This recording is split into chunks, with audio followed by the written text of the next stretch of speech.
प्रोनेसिस invest academy के इस brand new video में आप सभी का बहुत बहुत स्वागत है। इस वीडियो में मैं आपके 4 प्रश्नों के जवाब देने जा रहा हूं। नंबर 1, एफआईआईज का सेलिंग कब रुकेगा, ये सेलिंग चल क्या रहा है। नंबर 2, निपॉन म्यूचुअल फंड से रिलेटेड वहां पे सीबीआई और सेबी का जांच चल रहा है। जांच क्यों चल रहा है, ऐसा क्या हुआ वहां पे। नंबर 3, बेसिस मार्केट कंडीशन, क्या हमें अपना एसआईपी का अमाउंट बढ़ाना और घटाना चाहिए। और नंबर 4, क्या हमें पूरा पैसा किसी ऐसे म्यूचुअल फंड कंपनी में इन्वेस्ट करना चाहिए जिसके स्कीम्स का परफॉर्मेंस या फिर शॉर्ट टर्म में स्कीम का परफॉर्मेंस बहुत ज़्यादा अच्छा है।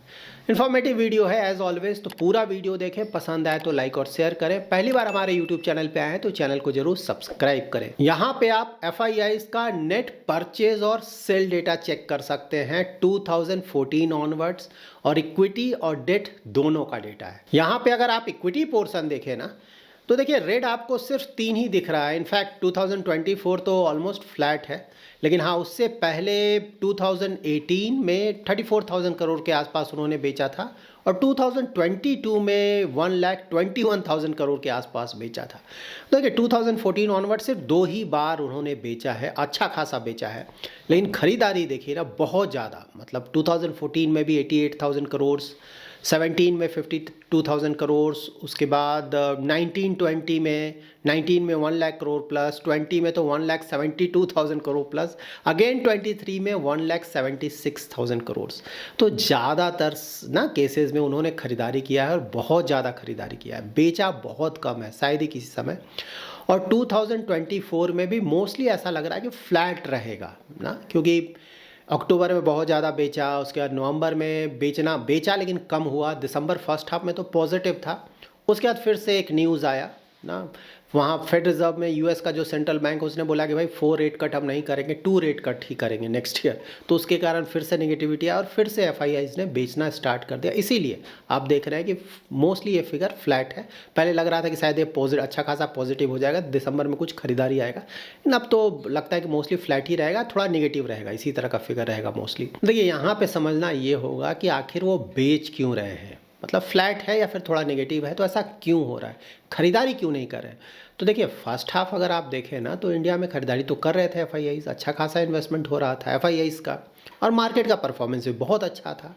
देखिए उसके बाद प्रॉब्लम क्या हुआ ना कि एफआईआईज ने बेचना क्यों स्टार्ट किया, तो सबसे बड़ा रीज़न ऑफ कोर्स वैल्यूएशंस है ना। कोविड के बाद से इंडियन स्टॉक मार्केट बहुत ज़्यादा रिटर्न, मतलब वर्ल्ड के ज़्यादातर मार्केट्स 2022 में बुरी तरह से गिरे थे, इंडियन मार्केट वहाँ भी नहीं गिरा था, फ्लैट था।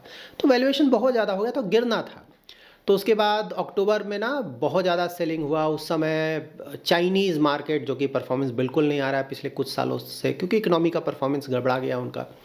तो वहाँ पे कुछ स्टिमुलस आया गवर्नमेंट की तरफ से, वहाँ का सेंट्रल बैंक बोला कि भाई मैं कुछ स्टिमुलस दूंगा, फिर इंटरेस्ट रेट कट होने की बातें होने लगी। तो इसके कारण थोड़ा पैसा चाइना में गया कि भाई रिटर्न्स बहुत आएंगे।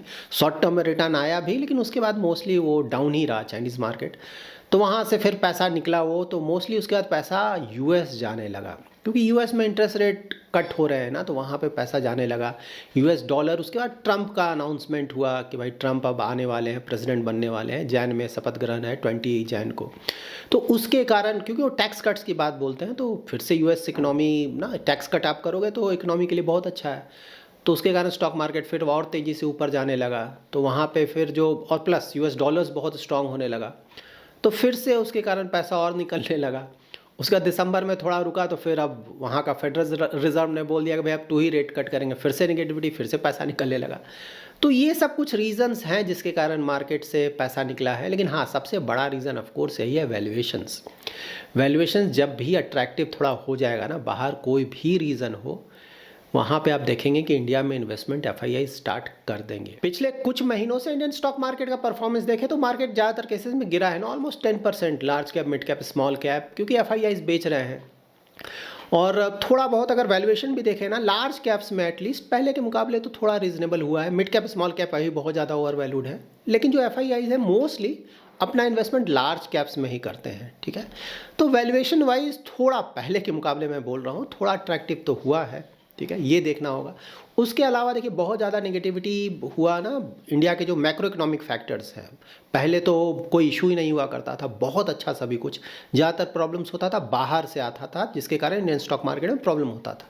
लेकिन इस बार इंडिया में ही प्रॉब्लम हुआ, बाहर तो कुछ प्रॉब्लम है ठीक है, लेकिन इंडिया में प्रॉब्लम स्टार्ट हुआ ना। ज़्यादातर डेटा जीडीपी का डेटा देखे बहुत ख़राब आया, कंपनी का अर्निंग्स देखे बहुत ख़राब हुआ। उसके बाद इंडियन रुपी अगर आप देखें डॉलर के मुकाबले थोड़ा कमज़ोर हो रहा है, तो ये सब इश्यूज़ हैं। लेकिन नाउ अब हमें याद रखना है कि देखिए जो भी निगेटिविटी था मोस्टली ये ओवर हो चुका है। यहाँ से जीडीपी का नंबर अगर आप देखें तो मोस्टली इम्प्रूव करने जा रहा है, कंपनी का अर्निंग्स देखें तो इम्प्रूव करने जा रहा है, इन्फ्लेशन भी मानसून अच्छा खासा हुआ है तो इन्फ्लेशन के नंबर्स भी मोस्टली यहाँ से गिरेंगे नीचे, ठीक है। और उससे भी बड़ी बात गवर्नमेंट और आरबीआई दोनों ने देख लिया है कि भाई प्रॉब्लम है इंडियन इकोनॉमी में, इसमें तो कोई डाउट नहीं है। तो ऑफकोर्स उनके तरफ से भी कदम उठाया जाएगा। लेकिन आरबीआई ने सीआरआर रेट कट किया, इसीलिए किया। और साथ ही अगर इन्फ्लेशन जैसा कि उम्मीद किया जा रहा है कि नेक्स्ट ईयर से कम होने लगेगा, तो वहाँ पे आप देखेंगे फरवरी मोस्टली रेट कट भी स्टार्ट हो जाएंगे, फरवरी ऑनवर्ड्स इंडिया में भी, जो कि ओवरऑल इकोनॉमी के लिए बहुत बड़ा पॉजिटिव होगा और इंडियन स्टॉक मार्केट भी उसको बहुत पॉजिटिवली लेगा। उसके बाद बजट भी आने वाला है, तो अभी न्यूज़ आ रहा है, नथिंग इज़ कन्फर्म ना, अभी डिस्कशन चल रहा है कि 15 लाख तक का अगर आपका इनकम है तो वहाँ पे कुछ टैक्स बेनिफिट्स मिल सकते हैं। तो टैक्स कट्स की बात चल रही है इंडिया में भी, यूएस की तरह, तो वो भी एक पॉजिटिव हो सकता है। तो देखिए बजट में ही एग्जैक्टली पता चलेगा होगा नहीं होगा क्या होगा, बट ऐसा बात चल रहा है। और आइडियली होना भी चाहिए ना गवर्नमेंट की तरफ से भी थोड़ा, क्योंकि मिडिल क्लास को प्रॉब्लम तो है, क्योंकि कंजम्पशन बहुत हद तक कम हो गया है। तो गवर्नमेंट और आरबीआई दोनों को थोड़ा बहुत अपने एंड से दोनों को ही कुछ ना कुछ कदम तो उठाना पड़ेगा। लेकिन आरबीआई क्या कर सकता है, रेट कट कर सकता है जल्दी से जल्दी अगर इन्फ्लेशन थोड़ा कंट्रोल में आ जाए। उसी तरह गवर्नमेंट थोड़ा अगर टैक्स कट कर दे या फिर थोड़ा और कुछ बेनिफिट दे दे खासकर मिडिल क्लास को, तो उससे बेनिफिट मिलेगा, कंजम्पशन बढ़ेगा और इकोनॉमी के लिए काफ़ी फायदा होगा। और ट्रंप को भी लेकर मार्केट थोड़ा परेशान है कि वो क्या करेंगे। इनफैक्ट वर्ल्ड वाइड मार्केट्स परेशान है इसको लेकर। मतलब अभी पिछले वीडियोस मैंने आपको बताया ना, वो बोल रहे हैं ग्रीनलैंड यूएस ले लेगा। हाँ, ग्रीनलैंड ऑटोनोमस है, लेकिन हाँ डेनमार्क के कंट्रोल में आता है, यूरोपियन यूनियन का वो पार्ट है एक तरह से देखा जाए तो। उसको बोल रहे हैं कि ले लेंगे। ग्रीनलैंड को ग्रीनलैंड क्यों बोला जाता है, क्योंकि वो पूरा वहाँ बर्फ़ है ना। पॉपुलेशन देखेंगे 50,000 के आसपास, ये बहुत कम पॉपुलेशन है।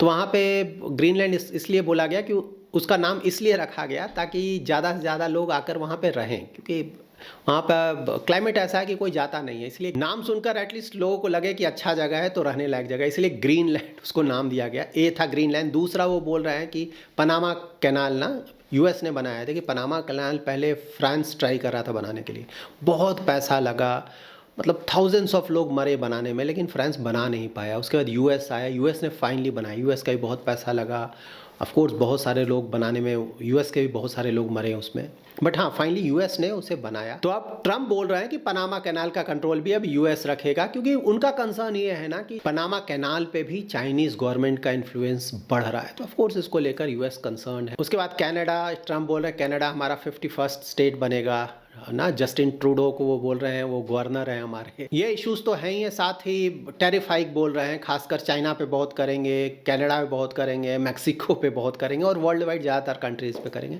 यहाँ भी इंडिया का भी कंसर्न है ना। टोटल एक्सपोर्ट का 17 to 18% हम यूएस को करते हैं, और साथ ही हमारा इंपोर्ट जो है वो काफ़ी कम होता है यूएस से, तो वहाँ पे हमारा ट्रेड सरप्लस चल रहा है यूएस के मुकाबले। तो ऑफकोर्स ट्रम्प चाहेंगे कि वो थोड़ा जो सरप्लस है उसको कम किया जाए, नहीं तो वो भी टैरिफ भी लगेगा।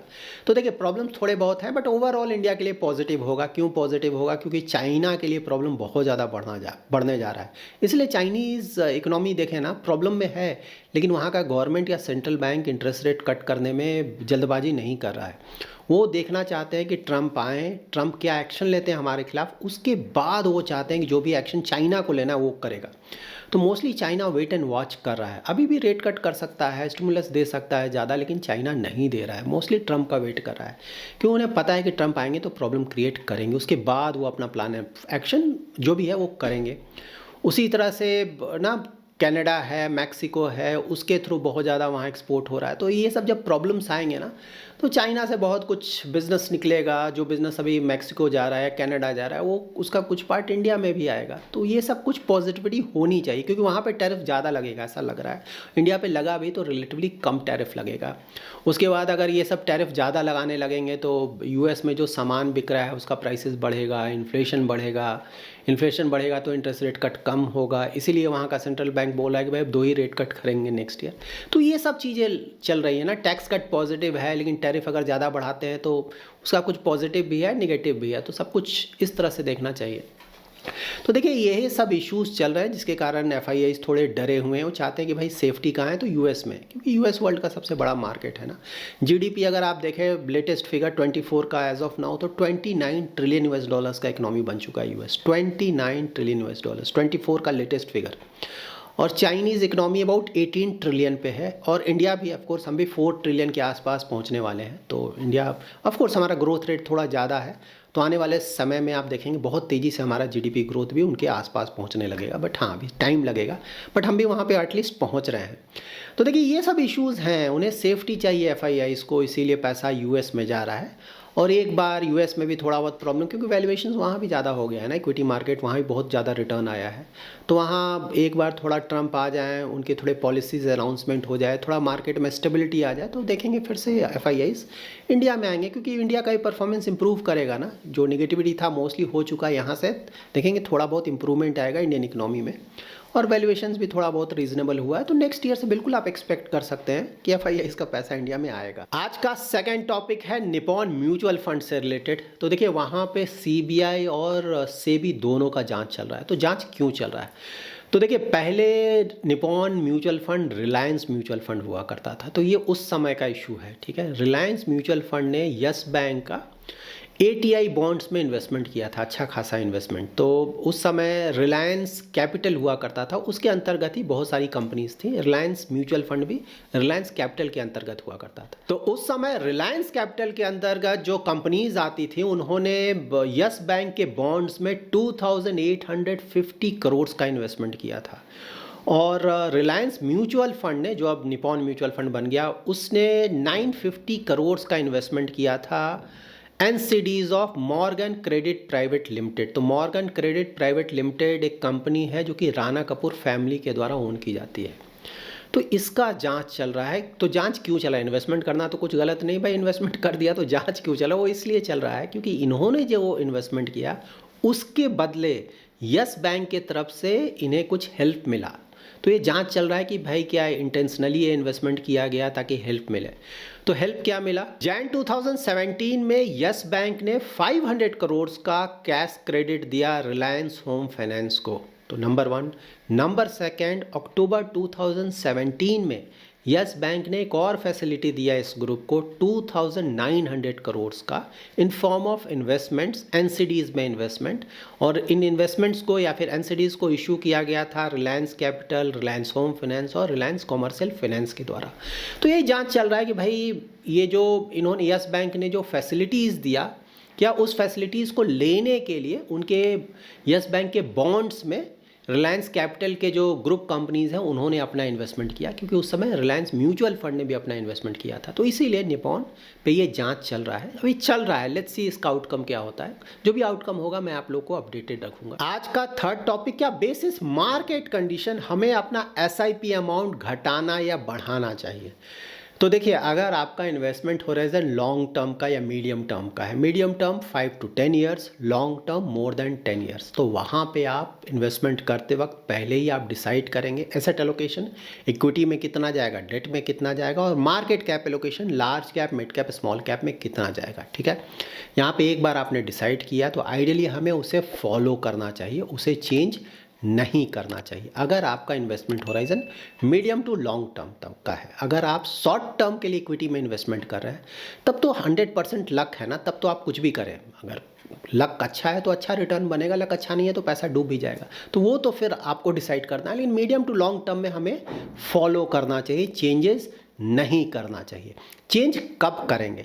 देखिए अगर आपका एसेट एलोकेशन है या मार्केट कैप एलोकेशन है, अगर वहाँ पे बहुत ज़्यादा चेंजेस आ जाए, मान लीजिए इक्विटी का परफॉर्मेंस बहुत ज़्यादा अच्छा रहा, तो इक्विटी का एलोकेशन जो आपने डिसाइड किया था, मान लीजिए आपने 60% डिसाइड किया था, इक्विटी मार्केट बहुत अच्छा परफॉर्मेंस 80% हो गया, तो वहाँ पर बिल्कुल आप कम करेंगे। उसी तरह से large cap, mid cap, small cap में आपने डिसाइड किया कि लार्ज कैप में आप 60% रखेंगे, मिड कैप स्मॉल कैप में 40% रखेंगे। अब मिड कैप स्मॉल कैप का परफॉर्मेंस रिसेंट टाइम्स टाइम्स में, लास्ट फ्यू ईयर्स में बहुत अच्छा आया है।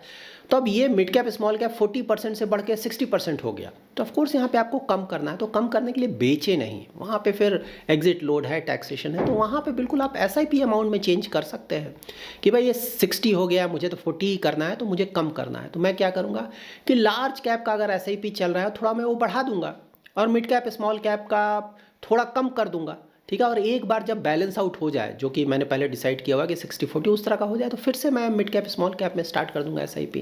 तो इस तरह से थोड़ा बैलेंस आउट कर सकते हैं, ठीक है। लेकिन हाँ, अगर ये सब प्रॉब्लम नहीं है आपके पोर्टफोलियो में, सब कुछ ठीक ठाक चल रहा है, तो वहाँ पर चेंजेस करने की ज़रूरत नहीं है, क्योंकि ये सब कर रहे हैं अगेन आप मार्केट को टाइम कर रहे हैं। और देखिए मार्केट का जो रिटर्न्स आता है ना, कुछ दिन में ही आता है, हमेशा ध्यान में रखें। मार्केट अगर ज़्यादा गिरा है तो कुछ ही दिनों में बहुत ज़्यादा गिर जाएगा, ऊपर जाएगा तो कुछ ही दिनों में बहुत ऊपर जाएगा, और ज़्यादातर मार्केट ना फ्लैट रहेगा, थोड़ा नीचे जाएगा, थोड़ा, जैसा कि अभी चल रहा है ना, थोड़ा नीचे थोड़ा ऊपर, ज़्यादातर ऐसा ही चलता है मार्केट। तो यहाँ पे अगर आप आउट ऑफ द मार्केट रहेंगे तो all of a sudden market ऊपर जाएगा, आप मिस आउट कर जाएंगे, ठीक है। उसे मार्केट को टाइम करना बहुत डिफिकल्ट है। सो आइडियली रिटेल इन्वेस्टर्स को इन चक्कर में नहीं पड़ना चाहिए। आज का फोर्थ और बहुत इंपॉर्टेंट क्वेरी, मतलब आप लोगों ने कमेंट में लिखा था कि अगर कोई म्यूचुअल फंड कंपनी बहुत अच्छा परफॉर्मेंस दे रहा है ना, तो क्या पूरा पैसा वहीं इन्वेस्ट कर दें? ऐसी गलती कभी नहीं करें, ठीक है। इसमें आपको बहुत प्रॉब्लम होगा बाद में, क्योंकि सारे म्यूचुअल फंड कंपनीज का जो परफॉर्मेंस है ना, कुछ सालों तक अच्छा होगा, कुछ सालों तक डाउन होगा, क्योंकि यहाँ पे उन्हें कॉल लेना है कि कौन सा सेक्टर अच्छा करेगा, कौन सा स्टॉक अच्छा करेगा। तो कभी ये कॉल जब सही जाएगा तो उनका रिटर्न्स बहुत आने लगा, जब कॉल गलत जाएगा तो रिटर्न्स कम हो जाएगा उसका, ठीक है।